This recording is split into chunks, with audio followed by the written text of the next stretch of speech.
Pemirsa, erupsi Gunung Agung terus meningkat. Tingkat erupsi Gunung Api Agung sekarang meningkat dari fase freatik ke magmatik sejak teramati sinar api di puncak di malam hari pada 25 November 2017 pukul 29.21 waktu Indonesia Tengah sampai Senin 27 November.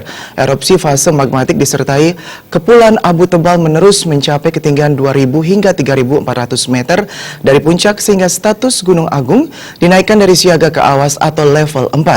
Hal itu disampaikan dalam rilis pres Kepala Pusat Data Informasi dan Humas BNPB Sutopo Purwo Nugroho. Disampaikan kepulan abu yang menerus kadang-kadang disertai erupsi eksplosif disertai suara dentuman lemah yang terdengar sampai jarak 12 km dari puncak. Sinar api semakin sering teramati di malam hari berikutnya. Ini menandakan potensi letusan yang lebih besar akan segera terjadi. Untuk mengantisipasi segala kemungkinan dan risiko bencana, maka PVMBG telah menaikkan status Gunung Agung dari siaga level 3 menjadi awas level 4, terhitung mulai 27 November 2017 pukul 06.00 WITA. Status awas adalah status tertinggi dalam status gunung. Pos pengamatan Gunung Agung di Kecamatan Rendang, Kabupaten Karangasem melaporkan bahwa secara visual gunung jelas. Asap kawah bertekanan sedang teramati berwarna kelabu dengan intensitas tebal dan tinggi 2.500 hingga 3.000 meter di atas puncak kawah. Teramati letusan dengan tinggi 3.000 meter dan warna asap kelabu.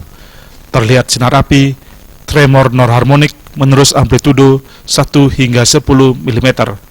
Masyarakat di sekitar Gunung Agung dan pendaki, pengunjung, wisatawan agar tidak melakukan pendakian dan tidak melakukan aktivitas apapun di zona perkiraan bahaya, yaitu di dalam area Kawah Gunung Agung dan di seluruh area di dalam radius 8 km dari Kawah Gunung Agung, dan ditambah perluasan sektoral ke arah utara timur laut dan tenggara selatan barat daya sejauh 10 km dari Kawah Gunung Agung.